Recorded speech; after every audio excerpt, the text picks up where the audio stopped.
Good morning students. B Academy में आपका स्वागत है। मैं सुभाष गर्ग। आज अपन कोशिका के बारे में पढ़ते हैं। कोशिका या सेल। अब कोशिका क्या होती है?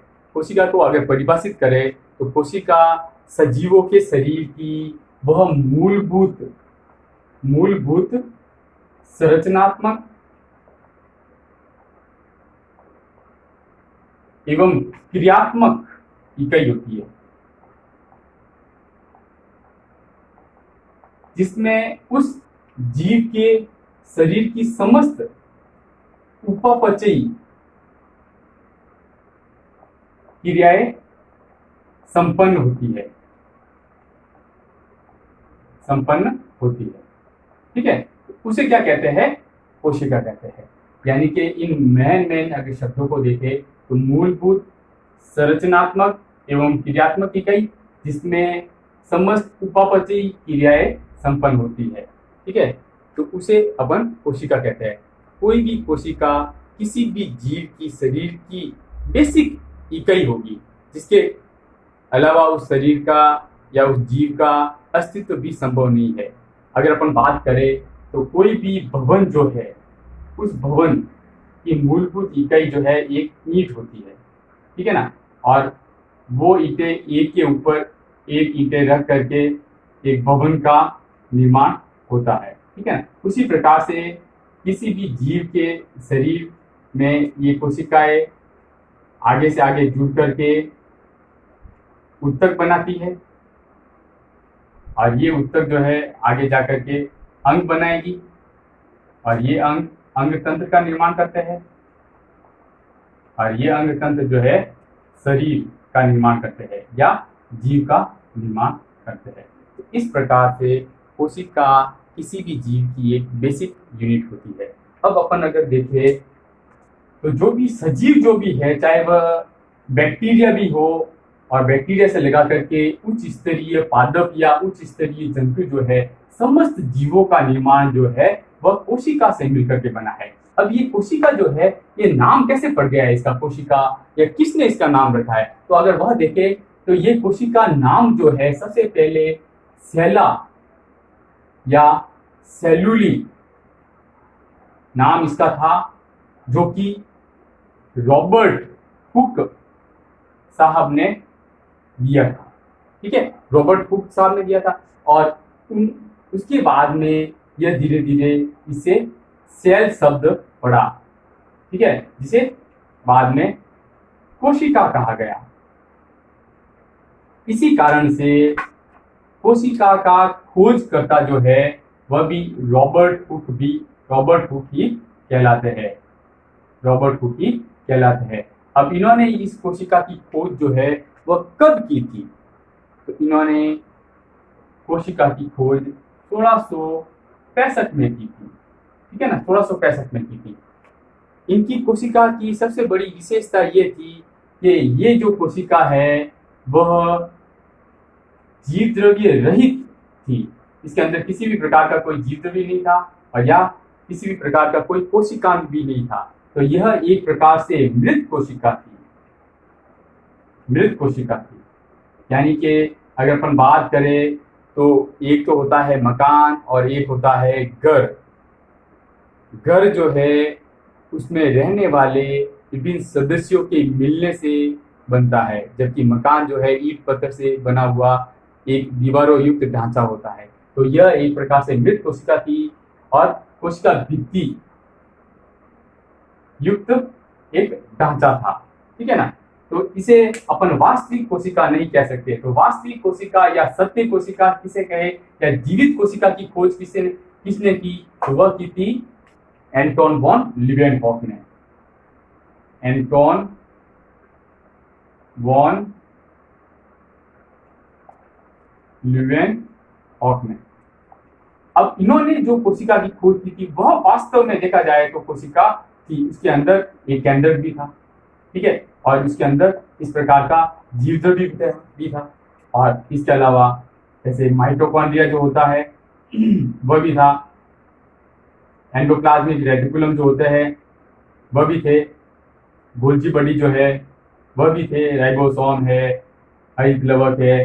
ठीक है ना, इस प्रकार से सारे कोशिकांग जो है इसमें उपस्थित थे, तो इसीलिए इसे जीवित कोशिका कहते हैं। जबकि जो रॉबर्ट हुक ने खोज की थी वह मृत कोशिका की खोज की थी। तो अगर सवाल ऐसा आता है कि जीवित कोशिका की खोज किसने की, तो वह एंटोन वॉन लीवेनहॉक ने की थी, जो कि 1674 ईस्वी में की थी। जबकि मृत कोशिका की खोज जो है रॉबर्ट हुक ने की थी, जो कि 1665 ईस्वी में की थी। अब सवाल अगर ऐसे भी आ जाता है, एक बार फर्स्ट ग्रेड में सवाल आया हुआ है और अच्छे अच्छे लोगों ने गलत किया था, उसमें सवाल इस प्रकार से आया था कि कोशिका की खोज सर्वप्रथम किसने की थी, तो वहां पर दोनों नाम दिए हुए थे, रॉबर्ट हुक और एंटोन वॉन लीवेनहॉक। कई जनों ने जो है एंटोन वॉन लीवेनहॉक कर दिया, तो वह गलत हो गया। जबकि सबसे पहले कोशिका की खोज किसने की, ऐसा सवाल आया था, तो वह होगा रॉबर्ट हुक। जबकि अगर ऐसा सवाल आता है जीवित कोशिका की खोज किसने की, तो वह एंटोन वॉन लीवेनहॉक माना जाएगा। आजकल की बुक्स में, लेटेस्ट बुक्स में एंटोन वॉन लीवेनहॉक का नाम ही आ रहा है। एनसीईआरटी की बुक्स में आप देखिए तो उसमें एंटोन वॉन लीवेनहॉक का नाम ही आपको मिलेगा। अब एंटोन वॉन लीवेनहॉक ने और भी कोशिकाओं की खोज की है। वह कौन कौन सी की है, तो वह है आरबीसी, शुक्राणु और बैक्टीरिया। इसकी खोज जो है वह भी एंटोन वॉन लीवेनहॉक ने की है। तो इस प्रकार से कोशिका की खोज रॉबर्ट हुक और एंटोन वॉन लीवेनहॉक दोनों ने की है। ठीक है ना। तो इस प्रकार से क्वेश्चन किस प्रकार से पूछा जाता है, उसी तरीके से आपको उसका आंसर भी देना है। अब अगर अपन देखें कि कोशिका का आकार कैसा होता है, तो कोशिका का आकार और आकृति, ये अगर अपन देखें, आकार व आकृति, तो आकार अलग चीज होती है, आकृति अलग चीज होती है। आकार से मतलब है उसका आयतन कितना बड़ा है, उसका शेप कितना बड़ा है। तो वह अगर अपन देखें तो ये बहुत छोटे आकार से, यानी सूक्ष्म आकार से लेकर के, यानी सूक्ष्म आकार क्या हो जाएगा, 0.1 म्यू हो सकता है। ठीक है ना। 0.1 म्यू से लगा करके कई मीटर लंबी भी हो सकती है। जैसे कि बोगमेलिया नीगिया वगैरह जो है वो कई मीटर लंबी भी होती है। तो सबसे छोटी अगर कोशिका देखी जाए तो वह कोशिका होती है माइकोप्लाज्मा लेड लेवाई। ये स्मॉलेस्ट सेल है, स्मॉलेस्ट सेल या सबसे छोटी कोशिका, सबसे छोटी कोशिका है माइकोप्लाज्मा लेड लेवाई। ठीक है। अब इसका आकार अगर देखें तो इसका आकार जो होता है 0.1 म्यू से लगा करके 0.3 म्यू तक होता है। एनसीईआरटी में इसका आकार 0.3 एनसीईआरटी, इसमें इसका आकार 0.3 म्यू दिया हुआ है। जबकि आरबीएससी वगैरह की बुक्स में इसका आकार जो है 0.1 म्यू दिया हुआ है। इसलिए मैंने यहाँ पे रेंज जो है रखी है 0.1 म्यू से 0.3 म्यू तक। ठीक है। इसी प्रकार से अगर देखा जाए तो सबसे बड़ी कोशिका जो है वह है शुतुरमुर्ग का अंडाणु या एग सेल या ओवम, ना कि एग। कई बुक्स में एग लिखा हुआ है या शुतुरमुर्ग का अंडा लिखा हुआ है। ठीक है ना। जबकि वह गलत है। अंडे में तो बहुत सारी कोशिकाएं हो जाएगी, तो वह एक कोशिका तो हुई ही ना। तो इन बुक्स वालों को भी इसमें करेक्शन करना चाहिए, धीरे धीरे करेक्शन हो जाएगा। ठीक है ना। तो शुतुरमुर्ग का अंडाणु या ऑस्ट्रिच का अंडाणु जो है वह सबसे बड़ी कोशिका होती है। ठीक है ना। इसी प्रकार से अगर अपन देखें तो सबसे लंबी कोशिका जो है वह कौन सी है, तो सबसे लंबी कोशिका या लॉन्गेस्ट सेल अगर अपन देखें तो वह है रेमी तंतु। अब रेमी तंतु क्या होता है, बॉहमेरिया नीविया, जो एक प्लांट है उसके फाइबर होते हैं या जो तंतु होते हैं वह बहुत लंबे होते हैं, कई मीटर लंबे होते हैं। ठीक है ना। तो वह एक कोशिका होती है और सबसे लंबी कोशिका होती है, तो सबसे लंबी कोशिका हो जाएगी लॉन्गेस्ट सेल, जो हो जाएगी रेमी तंतु या बोहमेल या नीविया की कोशिका हो जाएगी। उसी प्रकार से अगर अपन देखें तो जंतुओं में सबसे लॉन्गेस्ट सेल इन एनिमल्स में अगर देखें तो वह जो है न्यूरॉन होगी, या जिसे अपन कहते हैं तंत्रिका कोशिका। ये काफी लंबी जो है होती है, काफी लंबी कोशिका होती है, ठीक है ना। इस प्रकार से काफी लंबी कोशिका जो है यह होती है। इसी प्रकार से अगर अपन देखें तो सबसे बड़ी कोशिका, मानव की सबसे बड़ी कोशिका जो है वह कौन सी है और सबसे छोटी कोशिका कौन सी है। तो सबसे बड़ी कोशिका या सबसे लंबी कोशिका तो हो जाएगी न्यूरॉन, और सबसे छोटी कोशिका अगर देखें तो मानव की सबसे छोटी कोशिका हो जाएगी अंडाणु, ठीक है। मानव की सबसे छोटी कोशिका हो जाएगी अंडाणु या शुक्राणु, ये हो जाएगी। लेकिन अगर पूछा जाए कि मादा मानव की सबसे छोटी कोशिका कौन सी है, तो हो जाएगी अंडाणु, और नर मानव की सबसे छोटी कोशिका कौन सी है, तो हो जाएगी शुक्राणु। और केवल पूछा जाए कि मानव की सबसे छोटी कोशिका कौन सी है, तो वह हो जाएगी, कौन सी होगी, शुक्राणु, ठीक है ना, क्योंकि शुक्राणु से बड़ी कोशिका अंडाणु होती है, ठीक है। तो इस प्रकार से अपन ये लिख सकते हैं। तो डिपेंड करता है कि क्वेश्चन किस प्रकार से पूछा जाता है, उस प्रकार से अपने को इसका आंसर लिखना है।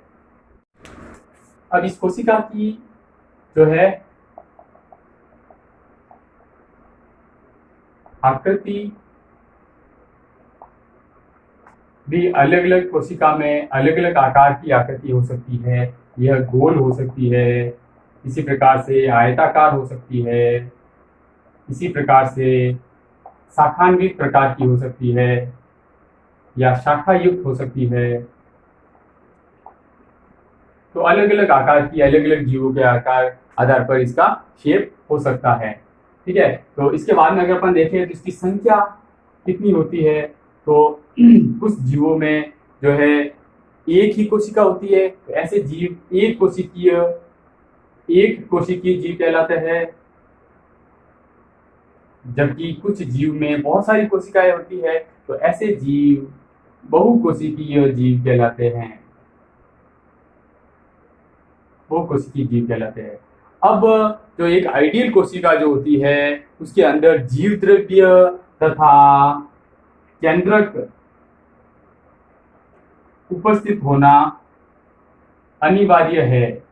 जीव द्रव्य में विभिन्न प्रकार की उपापचयी क्रियाएं संपन्न होती है, जबकि केंद्रक जो होता है उस कोशिका का एक नियंत्रणकारी कोशिकांग होता है। उसके बिना कोशिका जो है वह मृत हो जाएगी। यह सवाल एक बार आया हुआ है कि किसी कोशिका में से अगर केंद्रक को बाहर निकाल दिया जाए तो क्या होगा, तो वह कोशिका तुरंत मर जाएगी? नहीं, वह कोशिका तुरंत नहीं मरेगी, कुछ समय बाद में वह कोशिका जो है मृत प्राय या निष्क्रिय हो जाएगी। यह सही उत्तर होगा। अब इसका कुछ अपवाद भी होते हैं, जैसे आरबीसी जो है इसका अपवाद होता है। एक परिपक्व आरबीसी जो होती है उसमें केंद्रक अनुपस्थित होता है, केंद्रक जो है वह अनुपस्थित होता है, और यह गतिशील कोशिका होती है। तो अपने शरीर में जो है कुछ कोशिकाएं गतिशील भी होती है, जैसे युग्मक कोशिकाएं है, आरबीसी है, डब्ल्यूबीसी है। इस प्रकार से कुछ कोशिकाएं जो है गतिशील भी होती है। बाकी मैक्सिमम कोशिकाएं जो है वह स्थिर होती है, एक जगह पे ही वह स्थिर होती है। तो यह कोशिकाओं से जुड़ी हुई महत्वपूर्ण जानकारियां है। आगे अपन प्लांट सेल की संरचना और उसके कार्यों के बारे में पढ़ेंगे।